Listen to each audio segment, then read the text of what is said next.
Hey, okay, so this video is going to be about Western European bands. Okay, so the first Western European band is called La Düsseldorf.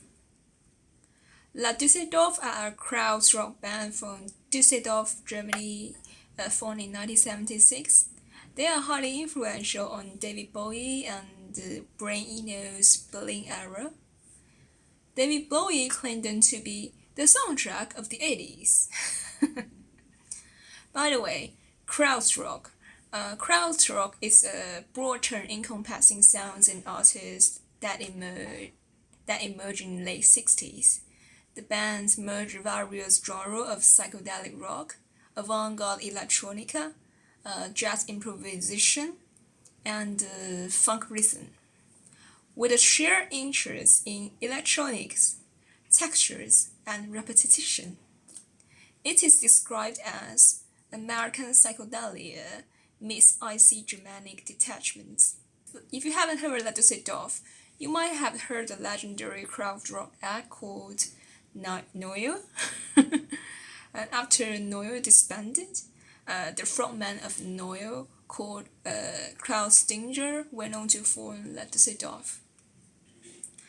La Düsseldorf. I listened to them a lot when I was 19. A couple times I even specifically picked a German beer at supermarket and so that at night I can just drink the German beer while listening to La Düsseldorf. Kind of fangirlish. And even though La Düsseldorf music is like 40 something years old, it just sounds so visionary and timeless. Listening to them made me feel like I'm one step closer to something so eternal, eternal truth in this world, if one exists at all. Okay, so the next one is also from Germany, and they are called something like Freiwillige Selbstkontrolle. Okay, supposedly it means voluntary self-control. I'm just gonna pronounce as FSK here because I just don't know German at all. And they formed in Munich, Germany in 1980. They were part of the Neue Deutsche Welle.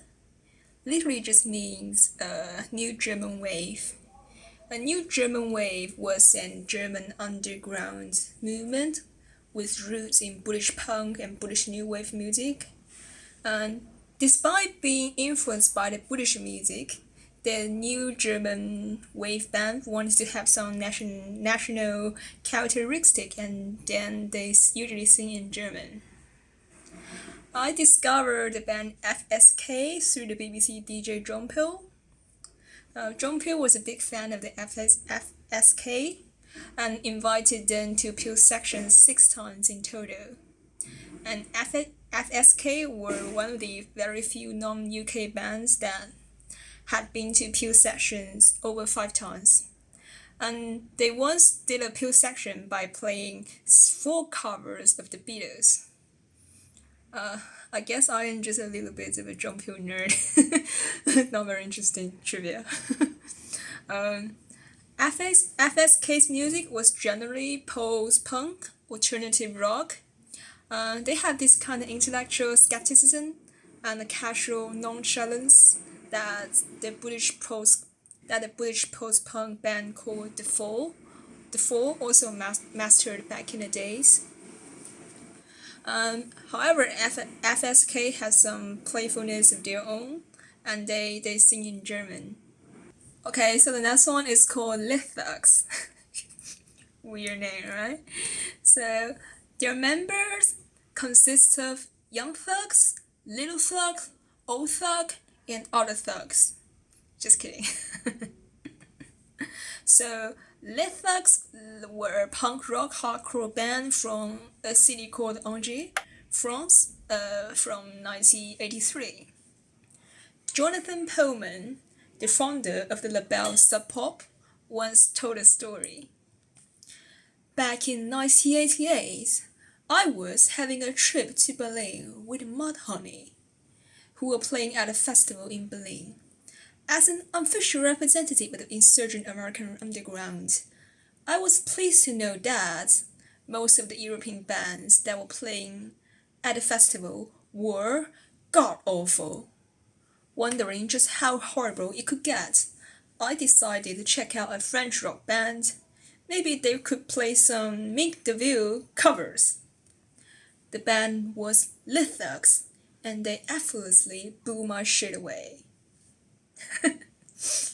And later, after that, Lithox were signed to Sub Pop, and they were opening for Nirvana in France. So when searching about information about Lithox on YouTube, checking out their videos and such, and I encounter funny YouTube comments, something like this. Lithox, le meilleur groupe français de tout le temps.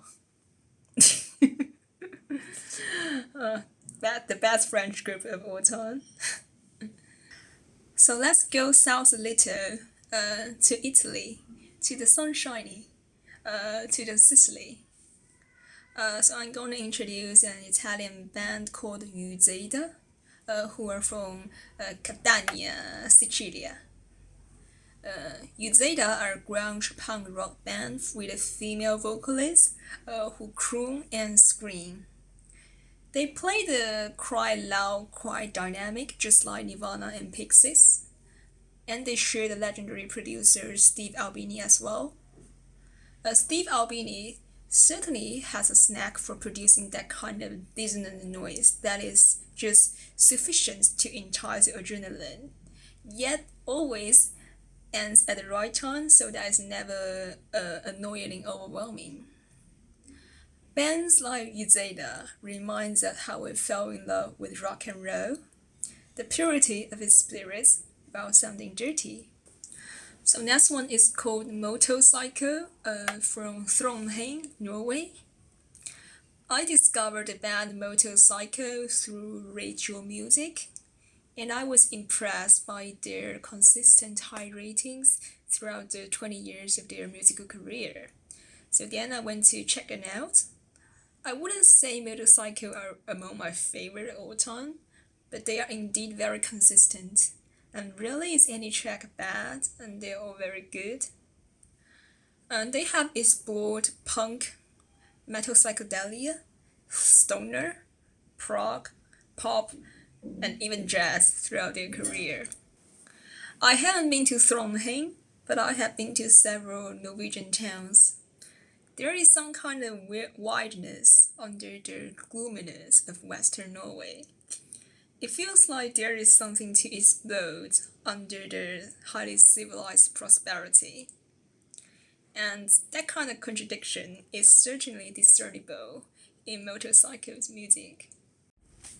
Okay, so that's about the part 1 of the Western European ones. Thanks for watching. Bye bye.